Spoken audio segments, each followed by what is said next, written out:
And happy Thursday. It's good to see you. This is the Healthy Lifestyle Show. And on this show, I encourage you to live the life you love. It's Thriving Thursday, and I have a very exciting interview for you.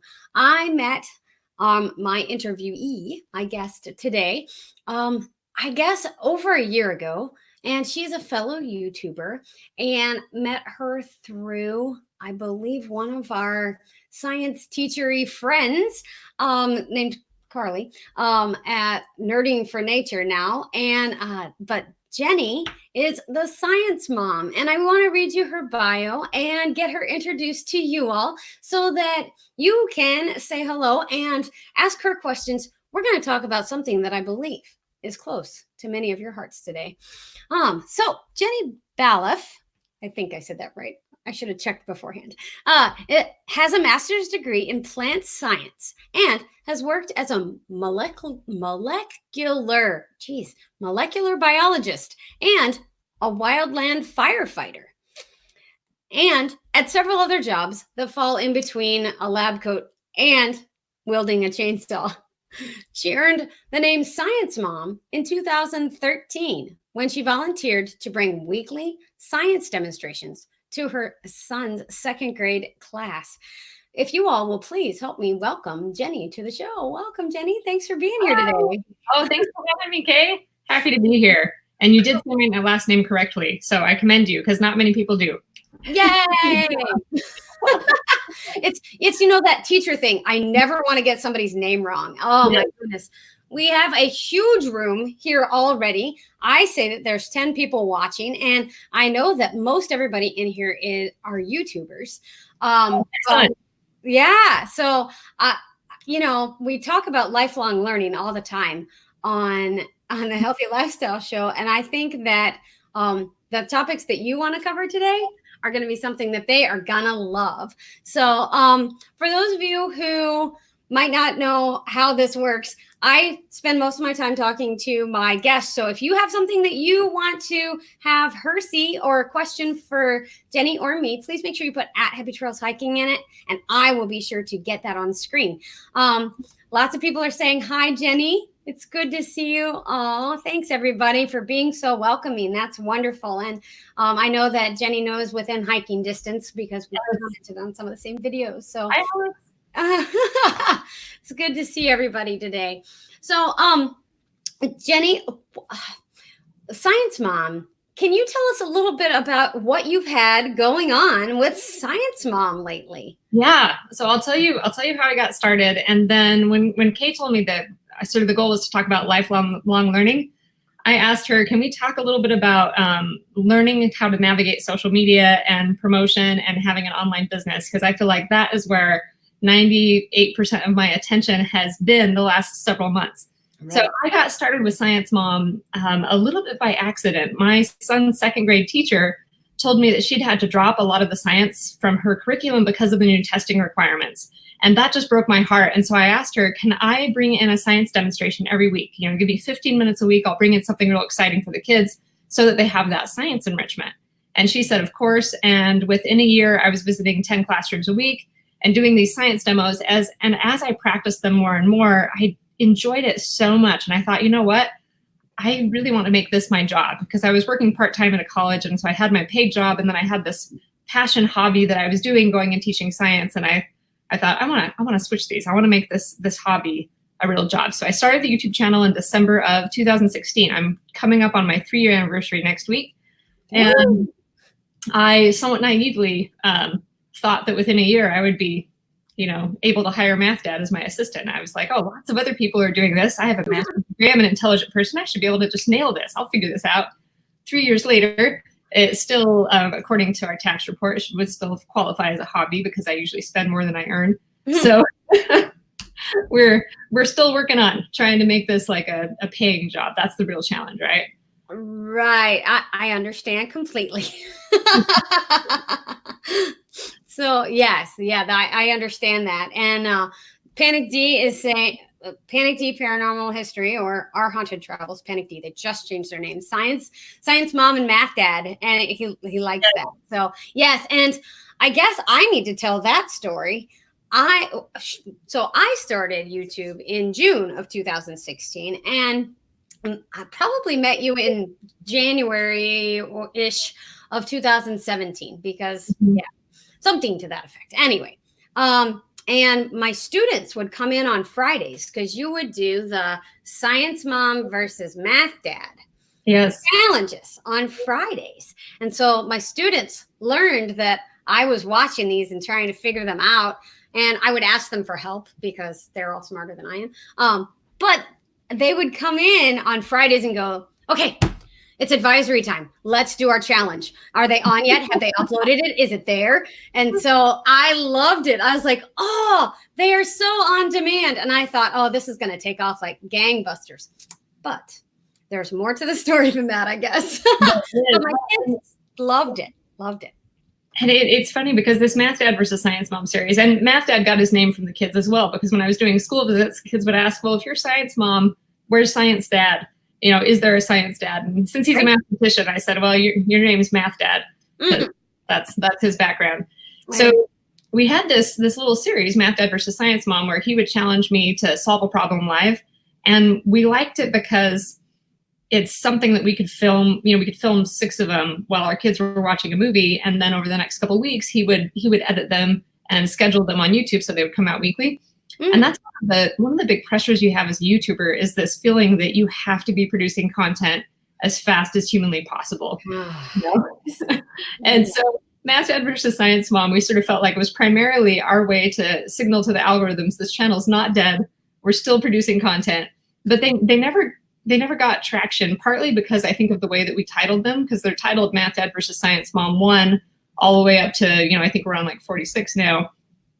And no one searches Math Dad versus Science Mom. So, and Kay and I were talking right before we started this, that if instead I title them what the puzzle and the challenge is, and then do a subtitle for Math Dad versus Science Mom, then they would perform much better in search and might get more traffic. But it's funny how we value things, because if they had lots of views and lots of comments, then they would get higher priority, and we would do more of them.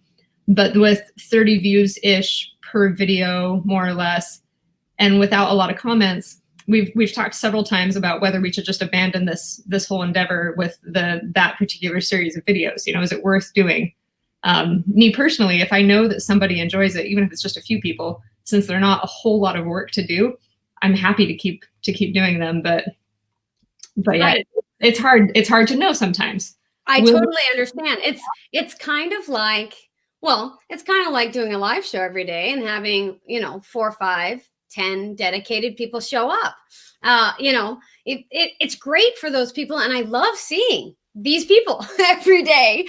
And they become your friends, and like the people in the comments, you kind of know who they are. Even before I did live shows, I knew who the people in my comments were and what they liked and things like that. But I think what we were talking about was, you've got a great series there, and people like seeing adults try to figure out these puzzles, because they're not easy. Well, some of them are a little more logical than others, but they're not easy, at least not for my brain. And so, I think that would take off with a bigger crowd.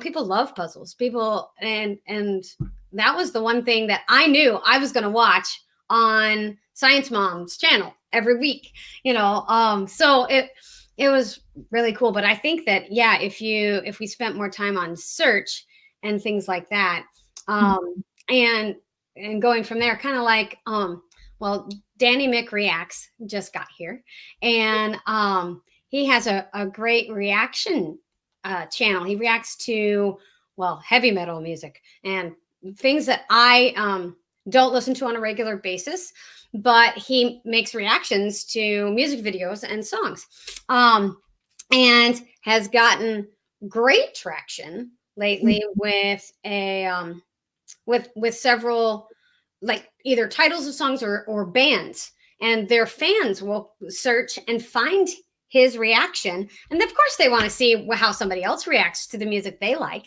So it's great and gets lots of traction that way. So Yeah, I fight with social media every single day. And as a social media entrepreneur, that's what I'm doing. And I've spent the last year trying to figure out, hey, what's going to be found and who's going to like what. So, Yeah. what are some of the things that you found?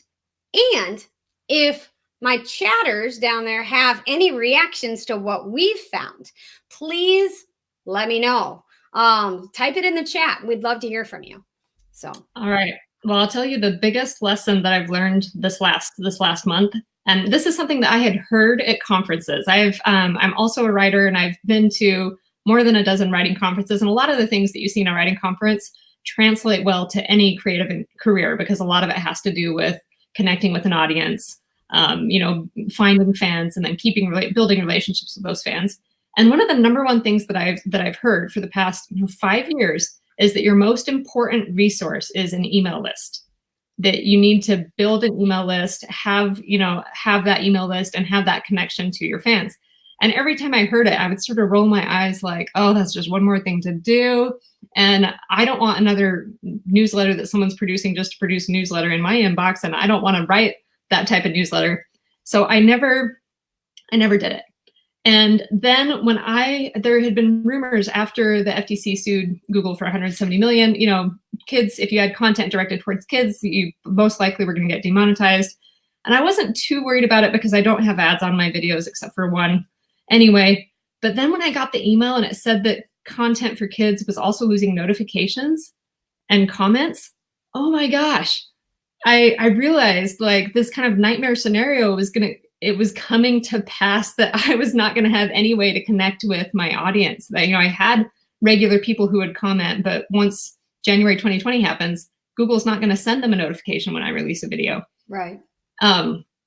And I realized over the past 5 years, even if I only sent out a newsletter like a twice a year, if I sent out here are the videos I released in the last 6 months in case you missed them. This was our favorite Patreon post. I unlocked it just for you. You can, get this worksheet for free. That would not take a lot of work. That's a really simple newsletter. And even if I'd only sent it twice a year, if I had been building an email list, and then if I could have tapped into that email list when I launched my Kickstarter saying, look, here's a calendar that you can get, I can't tell you how much that would have helped and how much regret I have that I did not follow that advice to start a newsletter. So if you have a YouTube channel or any type of creative endeavor online, I would tell you, don't be like me. Don't ignore that advice. Even if you don't have anything to send out now, start a newsletter, or not a newsletter, start an email list and say, yeah, if you would like to be updated when I post free things on, if you have a Patreon, once a year, like start with once a year, because once a year is doable. Once a year, unlock one of your Patreon posts for free and send it to people on your email list. That's a totally easy thing that you can do.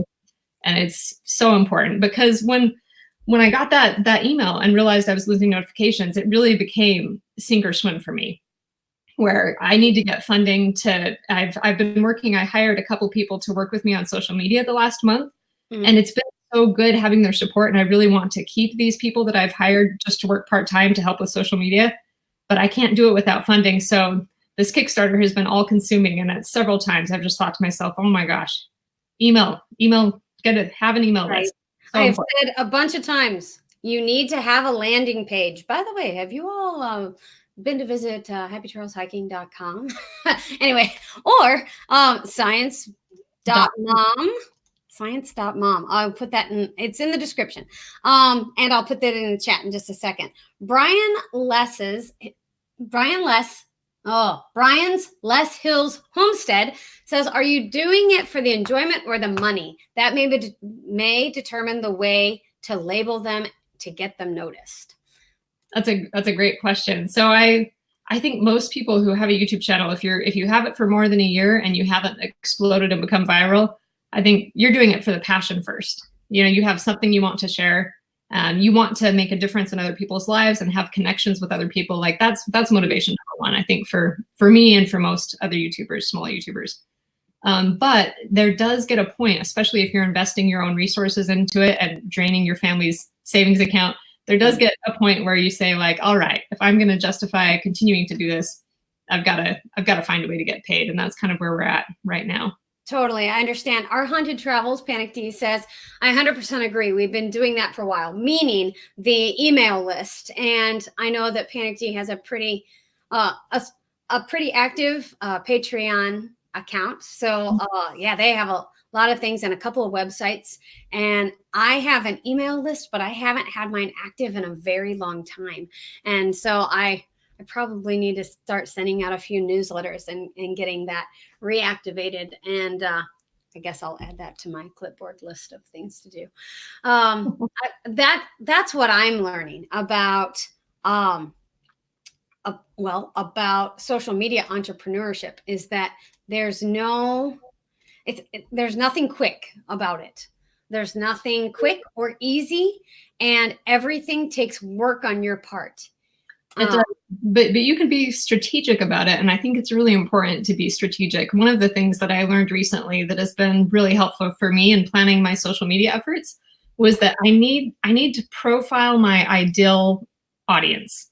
You know, who ideally am I trying to reach? And so I took a half a day and I built out these little profiles for 3 distinct people that I felt like, you know, what type of person is going to find me online, maybe through social media, like what I'm producing enough that then they'll come over to Patreon and become one of my patrons. And they really, as I thought about those questions, they fell into 3 distinct categories. I had engaged parents, teachers, and science enthusiasts. And I built an imaginary profile for each of them where I really specific, like, you know, how old are they? Where do they work? What experiences might they have had? What hashtags will they follow?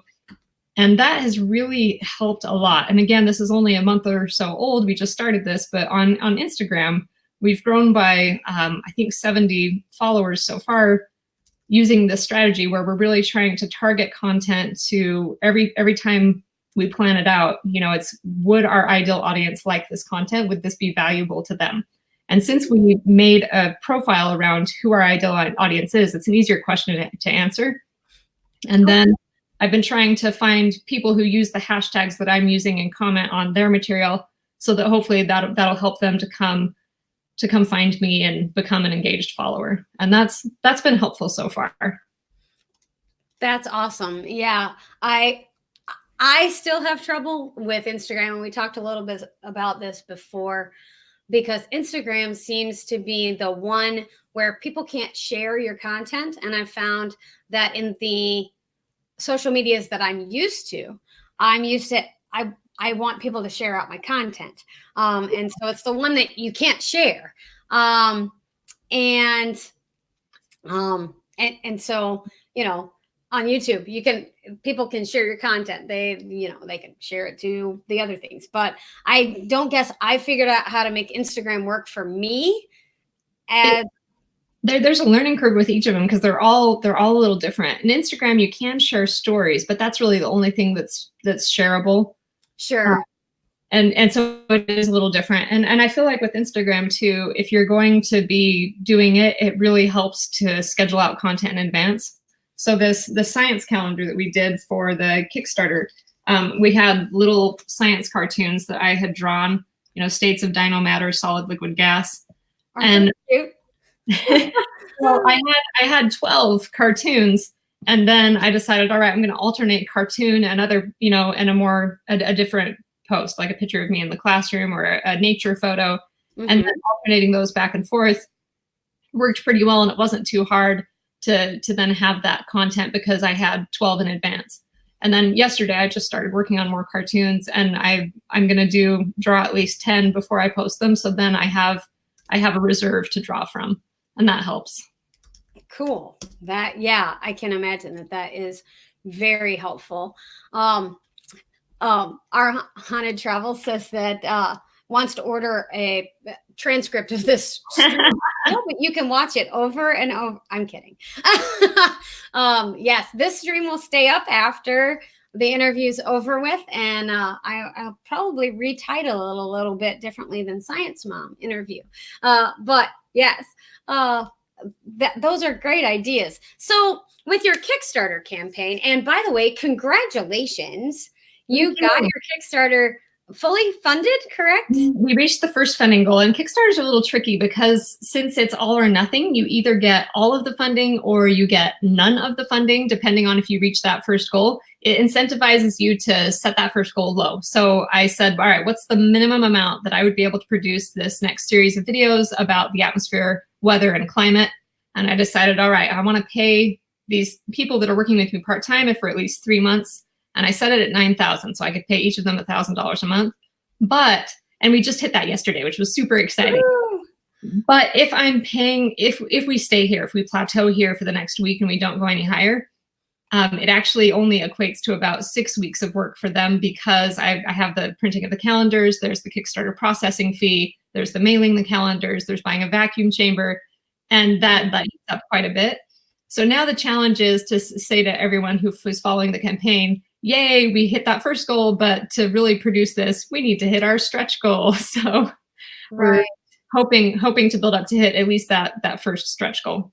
So since we've now mentioned the Kickstarter campaign and things, can you tell our viewers out there what exactly you want to do with what your Kickstarter campaign is trying to fund?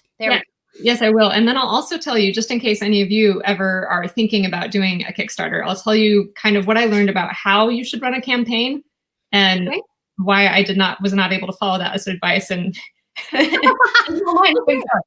Perfect. My Kickstarter campaign is built around producing a video series. You have to have a creative topic. The Kickstarter is not like GoFundMe. GoFundMe, you can put anything up there, and a lot of people will ask for support for medical bills or other things. It's charitable. And anything that comes into GoFundMe, you keep. Kickstarter is just for creative topics. You cannot use it for any sort of charitable donation. A nonprofit cannot put up a Kickstarter. And the project that I have is to create this series of videos. So it's a 7-part series on the atmosphere, weather, and climate. It's a series of videos for kids, and they're going to be worksheets and little doodle notes that go along with them. And then you lay out exactly where your money that you're going to get is going to go to. And most of mine goes to payroll. And then it's a really good idea to have some sort of tangible reward, just like when you hear, the radio does a pledge drive, they'll say like, support, KMPR at this level, and you get a mug. The rewards really help. So for us, the reward is a calendar that has science activities for every single week of the year. And so it's a great science resource. And then we're building out an online version of the calendar now where you can click and like add each of these experiments to your actual Google Calendar, and then you can click and have a video link that will tell you how to do the experiment. So the calendar worked out great for us because it's something that I will get multiple uses from. It gave me images for Instagram, the cartoons did, and then it's going to be video content because we can make additional videos throughout the year and post content every Saturday saying, do you have the science calendar? If not, follow along and do science with us each week.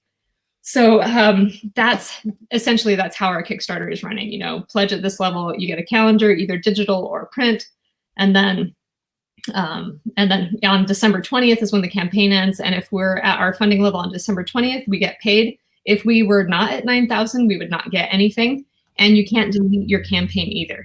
Once you post a campaign on Kickstarter, you can cancel it. You can say, never mind, this is embarrassing, I'm done. But it will forever remain on the internet as a testament to your failure. So, no. So before you hit launch on that Kickstarter, you better have a game plan for how it's going to go, because wow. And so if there are science lovers out there or education lovers out there that want to support Science Mom's video project, they can click the www.science.mom and support the campaign through that. We actually have a slightly more complicated link. I'll grab it real quick and email it to you, and you can put it in the chat. Sure. But if you Google Science Mom Kickstarter, well, why don't you tell us the story and I will grab the link.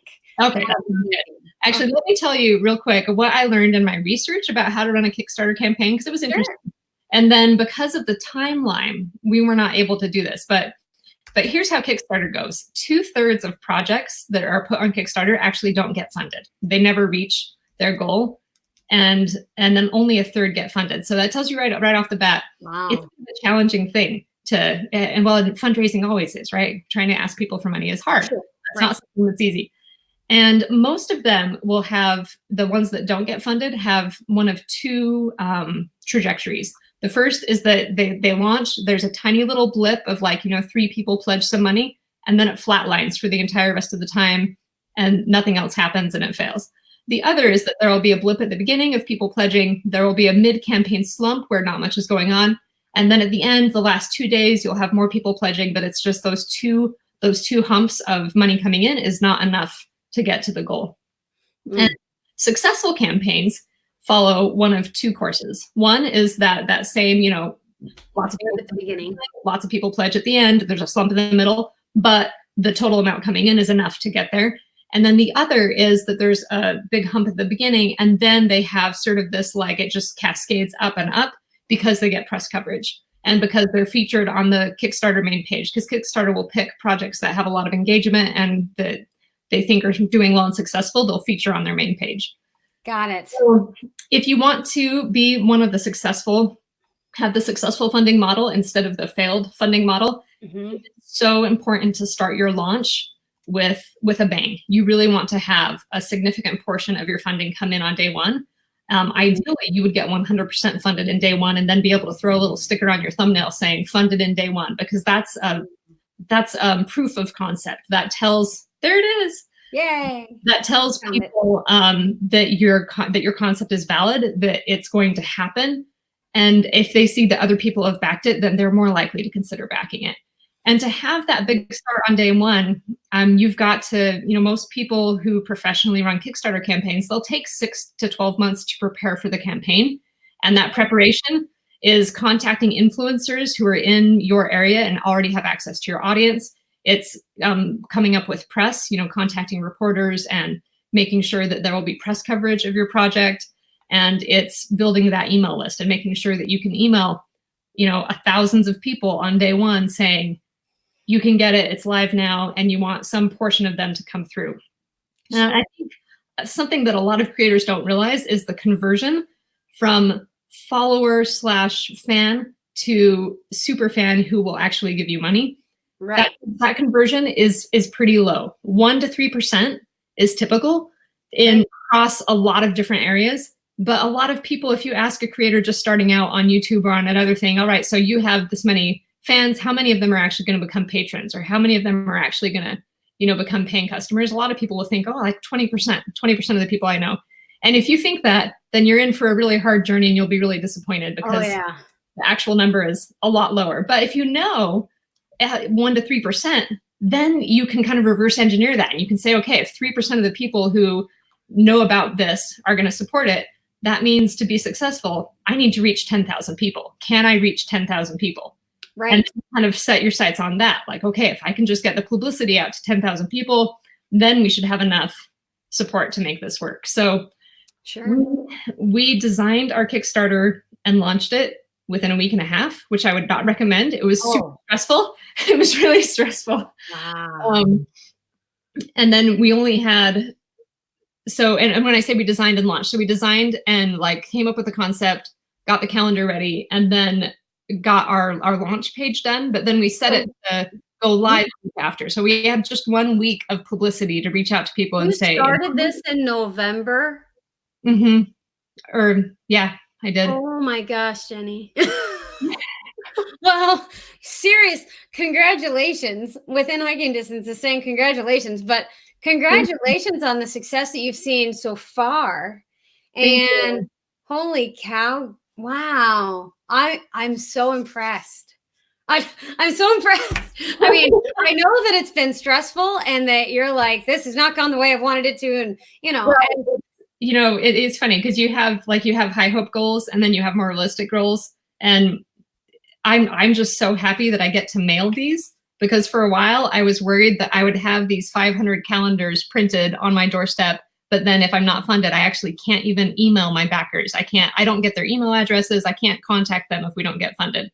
So you've at least gotten funded at the first level so you can keep going. So I can mail the calendars, and I can't tell you how over the moon happy I am that I can mail people calendars.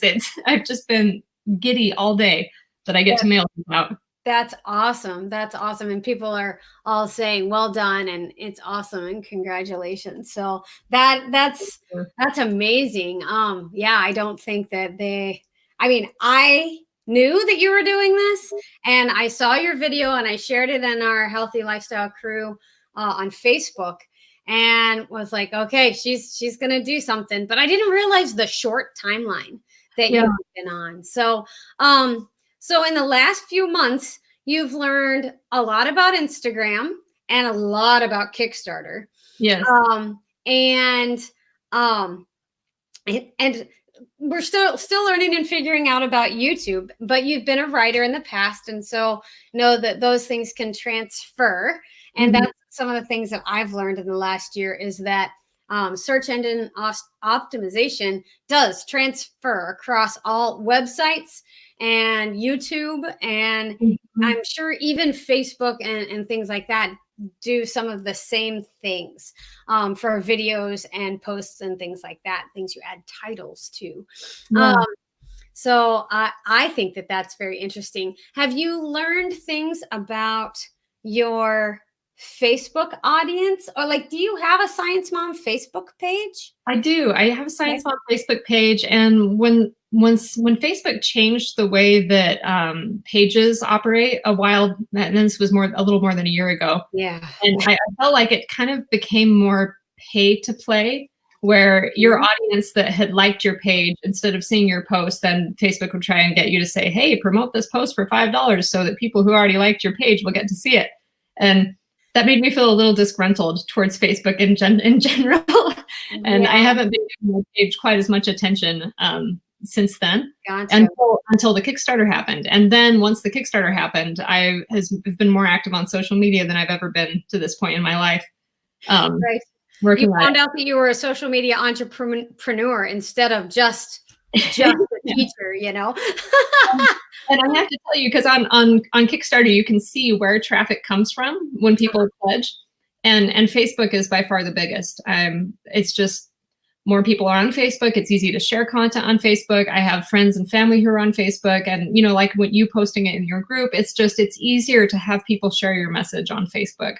Sure. So Facebook is the number one for traffic coming, and then email and LinkedIn. I was surprised. I did not expect, and I'd never been on LinkedIn. I didn't expect to find followers there, but since it's more professional, Sure. I think my demographic of science enthusiasts, I was able to reach them better on LinkedIn than I would have expected. Gotcha. Yeah, I have gone back and forth about whether to start a LinkedIn page or not. I sorry, I didn't mean to hide that. But I haven't yet. I haven't quite figured out exactly what niche that's going to go into when I do start it. But our Haunted Travels is saying, thank you for saying that. I noticed the same thing about Facebook, and our Haunted Travels has several Facebook pages and businesses that they've run on social media in the last few years. So they noticed the same thing about pages. And my Happy Trails hiking page, 1,000 followers. Nobody sees anything I put up there. Yeah. So one thing I've tried with Facebook this last week, just because I was so, the last 2 weeks, I've been so desperate and passionate about, I really want to keep this job. I need funding to be able to pay people. So when I would post to Facebook, I had 5 friends that I selected and asked them in advance, I told them, I feel like with Facebook, if people engage with it within the first 15 minutes after it posts, then everybody sees it. And if nobody engages in that first 15 minutes, then nobody sees it. It's like one of the. And I made sure to ask people who I knew didn't know each other, because I felt like if I asked my mom, my brother, and my sister, then Facebook would be like, oh, yeah, but you guys are a little close group.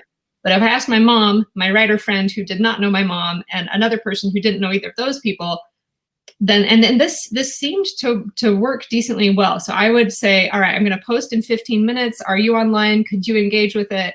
And they would reply back and say yes. And then I would post. And then if they came and engaged with it right away, then it seemed like that post would get a lot more traction. But I still consistently have better results from my personal page than I do from my Science Mom page. I think I think pages on Facebook are tough now. You have to be really big and have a huge following, I think, to get visibility.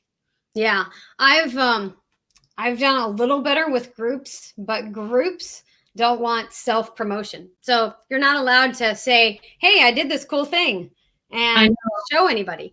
So my groups are all about self-promotion. Come on over, show me your healthy lifestyle. I'd love to see it. And show me the places where you travel. I'd love to see it. So I don't know. I don't get it, but that's all right. And Panic D is saying, I need to take, we need to take you out to lunch sometime. Do you like coffee? Because we've picking your brain today and sharing all the information that you've shared about what you found out about your Kickstarter campaign and social media in the last few weeks is just, wow. It's refreshing for me to hear, because you're saying some of the same things that I think on a daily basis. And I'm like, I'm the only one. So I appreciate you sharing this with us and sharing that you found some success and not just, I get 30 views on a video on YouTube. So is there, I guess we're out of time. We've already gone through our 30 minutes. Real quick, just to wrap up, I want to say, well, first off, I live in the Las Vegas area. So if any of you all are traveling through the Las Vegas area and want to contact me and meet up for coffee or whatnot, open invitation. And then second, just to kind of wrap up what we talked about with social media, I want to say two things real quick. First, there's an inherent anxiety that comes along with having an online profile that I think we all experience. And I just want to give like a little kind of a virtual hug to be like, it's okay. Like, other people understand what you're going through when you spend 15 minutes looking at, a tweet you're about to send and you're sort of racked with like, oh, how is this going to come across? I think we all experience that. And remember to be kind to yourself, because it can be scary to put stuff out publicly and you don't know if it's, you might get attacked from random strangers who don't agree with you. And that can be hard. Yeah. And then the second thing, especially this last 2 weeks with talking about the Kickstarter campaign, I really worried that I was going to annoy people that I knew, just annoy them to death, and they would unfollow me because they would see me talking about this every single day. And the only specific reaction that I got from people I knew about the Kickstarter campaign was, you should talk about this more. I don't see it on your profile. And I was like, really? Because I didn't want to just post the same link every day. So the link was always there, but it was like every 3 days I would post the link and you would see the thumbnail preview. But all the rest of the time, I would try and find some creative way to just talk about science or something else. And then the link would be dropped at the bottom of the post, but it wouldn't be, super visible. Mm-hmm. And my sister-in-law told me one day, I can't believe that you're not talking about this more. I had to scroll down like 7 days to find the link, or several days to find the link. And the fact of the matter is, only your mom will see everything you post on social media. Everybody else sees a small fraction. So anytime you think that you're talking about something too much, chances are good that you've hit a good balance of having an active online social media presence. Nice. You're not going to be annoying people because most people do not see everything you post. In my case, it's only my sister that sees the same. Lori Bryant, she's in the chat and says, really good tips, Jenny. I think a lot of people here can benefit from this. And thank you so much for being here, Jenny. I have really enjoyed having you here, and thanks for wanting to talk about this stuff. It's been wonderful for me, and I know wonderful for our viewers. If you'll hang out for just a second, I'd like to finish out the show and then get back with you. Hey, sounds great. I will. All right. Thank you, everybody, for being here. If you think you have benefited from this show and know other people who would, please share it with them. So one, they can get this awesome information and not feel so alone on social media. And two, meet Jenny and hopefully want to help out her Kickstarter campaign. Oh my goodness. Two, go out and live the life you love today. And three, I mixed them up. Come back and leave a comment so that YouTube knows that this is getting engagement and that it'll put it out to more people. And remember, you are not replaceable. Have a great day, guys. I'll see you tomorrow.